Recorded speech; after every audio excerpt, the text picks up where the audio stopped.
कहते हैं जब सौभाग्य का उदय होता है तभी भागवत सुनने का मौका मिलता है। भागवत पुराण को लिखने वाले हैं वेद व्यास और इसमें 18,000 श्लोक और 12 स्कंद है।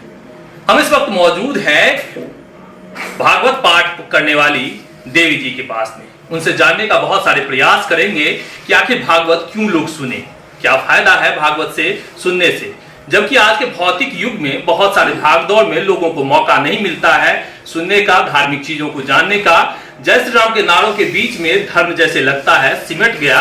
ऐसे में 18,000 श्लोक कौन सुनेगा और क्या फायदा होगा जब बड़ा धर्म को शॉर्टकट कर दिया गया है, छोटे छोटे नारों में धर्म सिमट कर रह गया है। ऐसे में 18,000 श्लोक और 12 स्कंद सुनने का किसके पास समय है?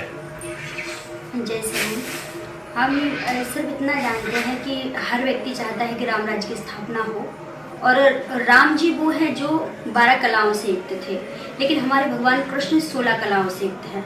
और राम जी का अगर चरित्र जाने तो राम कथा पूरा राम चरित्र है, राम जी का चरित्र, राम जी की कहानी को लेकर के। और राम जी वो हैं जिसमें पूरा इन्वॉल्व होकर के उन्होंने अपना लीला की है। लेकिन कृष्ण भगवान की लीला, श्रीमद् भागवत कथा पूरी कृष्ण भगवान की लीला है। तो इसको जानना और इसको सुनना इसलिए आवश्यक है जो राम जी अधूरा छोड़ करके गए थे, और उसको सुनना राम कृष्ण भगवान किस प्रकार से अपने कार्य को उसमें इन्वॉल्व ना होते हुए भी वो कार्य कर देते हैं। राम जी ऐसा रसायन है कि पदार्थ में मिलते हैं तब उसको ठीक करते हैं, लेकिन कृष्ण भगवान ऐसे हैं कि पदार्थ में मिले बिना ही ठीक कर देते हैं। इसलिए कृष्ण भगवान की कथा सुनना परम आवश्यक है। और कहते हैं समय नहीं है, समय तो किसी के पास नहीं होता, समय को निकालना पड़ता है। तो लगता है कि जैसे परीक्षित को मुक्ति मिल गया था, मोक्ष की प्राप्ति हो गई थी, वैसे कलयुग में भी लोगों को मोक्ष की प्राप्ति होगी। मोक्ष की प्राप्ति तो ये कहते हैं साधन धाम मोक्ष कर द्वारा, बिना साधन के मोक्ष का द्वार नहीं खुलता है। कलयुग में भी होती है। कलयुग में जैसे एक धर्म को ना ले अपन, रसखान वो तो हमारे धर्म से अलग भी थे, फिर भी वहाँ पर जब श्रद्धा अच्छी होना, कौन कहता है दीदार नहीं होता, इंसान खुद तलबगार नहीं होता है। कहते हैं अगर तलबगार होना तो परमात्मा साकार हो जाता है। और कलयुग में क्यों साक्षात्कार नहीं होता, क्यों मुक्ति नहीं होती? जरूर होती है, बस श्रद्धा और प्रेम होना चाहिए। अच्छा, धर्म के पहले जितनी विवेचना होती थी, जितनी आजादी थी धर्म का, यदि आप यूपी से आते हैं तो यूपी में कई सारे विद्वान, यदि हम कबीर की बात कर लें, बड़े बेबाक थे धर्म को लेकर, बहुत ही बेबाकी से वो धर्म की विवेचना करते थे। तो लगता है कि धर्म अब थोड़ा सा सिमटता जा रहा है और धर्म की परिभाषा जो है लोग अपने अपने शब्दों में करने लगे हैं, जबकि शास्त्र कुछ और कहता है। इस बात को हम सारे, जैसे हिंदू कहें, हिंदू एक धर्म है ना, हिंदू एक धर्म नहीं है। पुरातन काल में जैसे सारे समाज के लोग हिंदू सनातनी एक सिंधु नदी के किनारे आए, तो वहाँ विदेशी फारसी लोग आए, उनको हिंदू नहीं, सिंधु नहीं कहना आता था, तो हिंदू हिंदू कहने लगे। ये हिंदू धर्म नहीं है, हिंदू हम सब सनातनी हैं। और हम अपने धर्म से विमुख हो, हम ये देखते हैं अन्य धर्मों में, जैसे ईसाई है, मुस्लिम है, ये सारे धर्म हैं, अपने धर्म के प्रति कितने एकाग्र रहते हैं। छोटा सा बच्चा भी अपना वो रोजा करता है, लेकिन हमको देखो, हम अपने धर्म से विमुख हो रहे हैं। हमारे अपने धर्म की कोई पराया नहीं, हम खुद ही अपने धर्म की बुराई कर रहे हैं। तो हमको एकजुट होकर के रहना चाहिए।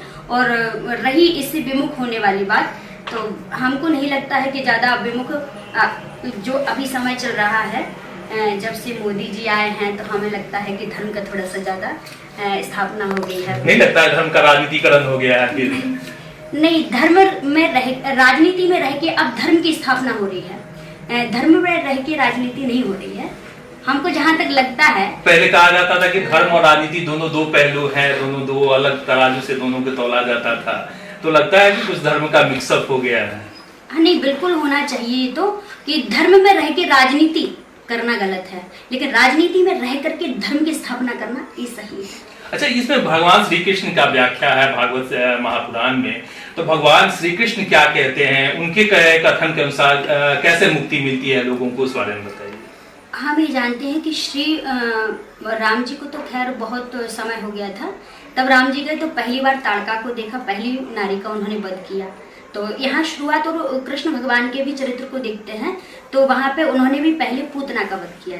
और जब उनकी उम्र थी 6 दिन की, तो कृष्ण भगवान के अगर जीवन को देखें तो उनसे हमको शिक्षा लेनी चाहिए। कृष्ण भगवान की छठी के दिन से लेके पहले असुरों का, पूरा प्रहार हुआ, इसके बाद में देवताओं ने भी परेशान किया, ब्रह्मा जी ने परेशान किया, इंद्र देवता ने परेशान, लगभग सभी ने परेशान किया। तो उनके चरित्र को लेकर के हमको सीखना चाहिए कि किस प्रकार से हमको खुश रहना है जीवन में, किस प्रकार से हमको एकजुट होकर के रहना है, ये धर्म की स्थापना और किस प्रकार से प्रसन्नता हो। भागवत महापुराण में तो कृष्ण को ही देवताओं का देवता कहा गया है, सबसे ज्यादा कृष्ण का ही वर्णन ही है पूरी किताब में। बात में तो लगता है कि वास्तविकता में कृष्ण ही है सब कुछ। बहुत सारे वैसे इस्कॉन की भी जिक्र करें, श्री कृष्ण के ही बहुत बड़े मंदिर का जो है श्रृंखला है, तो लगता है कृष्ण है वास्तविकता में। देखो, अगर हम देखें कि राम जी को, तो राम जी जब गए ना, तो राम जी अवध के सारे लोग रो रहे थे, लेकिन कृष्ण भगवान जब इस धराधाम को छोड़ करके गए तो मुस्कुराते हुए गए। और किसी को रोता हुआ चेहरा पसंद नहीं, सबको मुस्कुराता हुआ चेहरा है। जो रोता है उसका इतना लोग नहीं देखते हैं, और जो हमेशा हंसता रहता है तो उससे मिलने की इच्छा करते हैं कि इसको देखकर हम भी प्रसन्न होंगे। इसलिए भगवान कृष्ण एक ऐसे हैं कि जिनका नाम सुनते ही, राधा जी का नाम सुनते ही हम मगन हो जाते हैं। इसलिए बराबर लोग प्रेम का सबसे बड़ा रस कृष्ण में ही है। बिल्कुल, प्रेम का साक्षात्कार अगर हम देखें तो किस तरह प्रेम होना चाहिए, क्या परिभाषा होती है, कृष्ण भगवान के चरित्र से हमको सीखने के लिए मिलती है। तो कृष्ण भगवान आज की जो दुनिया है, जो भागम दौड़ की दुनिया है, इसमें कृष्ण को याद कर कितना लोग सामान्य हो सकते हैं, कितना लोगों को जो है अगाढ़ प्रेम की जो है वो फिर से पुनर्जन्म हो सकता है, परिकल्पना लोग कर सकते हैं। देखो, भागवत के जो 18,000 श्लोक हैं उनको पढ़ने की आवश्यकता नहीं है, आप कृष्ण भगवान के चरित्र को सुनिए। लेकिन सबसे ज्यादा अगर अध्यात्म होना चाहते हैं या फिर जीवन की हर छोटी से छोटी समस्या का हल चाहते हैं तो रामचरितमानस पढ़ें। अगर थोड़ा सा ज्यादा ही अध्यात्म होना चाहते हैं, आध्यात्मिकवादी होना चाहते हैं, तो आप गीता का ज्ञान जो बिल्कुल स्पष्ट कहा है, अगर उसको एक बार पढ़ लेंगे, उसको सीख लेंगे, तो शायद कभी जीवन में कोई कष्ट नहीं होगा और साक्षात्कार हो जाएगा। चलिए, बहुत बहुत धन्यवाद। हमारे साथ में आयोजक मंडली में भी है संतोष भैया, तो हैं, उनसे पूछेंगे, लेकिन भाभी जी हैं, दिल्ली से आई हैं। अब बड़े सौभाग्य से होता है जो भागवत कथा का जो है वो सभी को भाग्य में नहीं रहता है सुनना। आप क्या लग रहा है, कितना फायदा मिल रहा है आपको सुनने से? ये सुनने से हमें मतलब लग रहा है मन बहुत ज्यादा ही तृप्त हो गया है। दिल्ली से आना सफल हुआ? बहुत सफल हुआ है, और मतलब इतनी खुशी हुई है, मन कर रहा है कि फिर से करवा ले। मन नहीं कर रहा कि देवी जी को जाने दे। मैंने सुनते रहिए, बोलती रहे, आप सुनते रहे। आप सुनते रहे। आप तो राजनीति से भी जुड़े हुए हैं, राजनीति से इतर धर्म की अभी खास करके जो इस भागदौड़ वाली जिंदगी है, आप तो सभी धर्मों को समान रूप से देखने वाले व्यक्ति हैं, तो कितना भागवत से कितना आपको लगा है कि उस फायदा मिला है?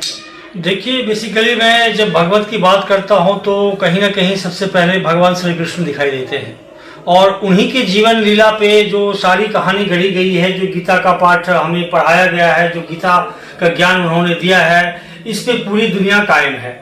तो सनातन संस्कृति की रक्षा करने के लिए गीता ही एक ऐसा माध्यम है, जो गीता उपदेश है, जो पूरे विश्व को जो जोड़ के रख सकती है। जोड़ के ही नहीं रख सकती है, अपितु भारत ही ऐसा देश है जो विश्व गुरु बन सकता है और पूरे वर्ल्ड को अकेला लेके चल सकता है। तो इस संस्कृति की रक्षा करने के लिए जो भगवत कथा है वो एक ऐसा माध्यम है, और मैंने विचार किया, और इस वर्ष से प्रत्येक वर्ष जब तक हमें क्षमता होगी मैं हर एक वर्ष इसी तरह से करवाता रहूंगा।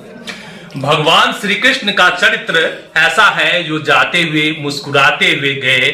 निश्चित रूप से आज के इस भौतिकवादी युग में श्री कृष्ण की कथा सुननी चाहिए, उनकी जो प्रेम लीला है वो सुननी चाहिए, क्योंकि जीवन का यही दर्पण है। मिलेंगे फिर किसी और वीडियो में, तब तक के लिए दीजिए हमें इजाजत। 2 मिनट।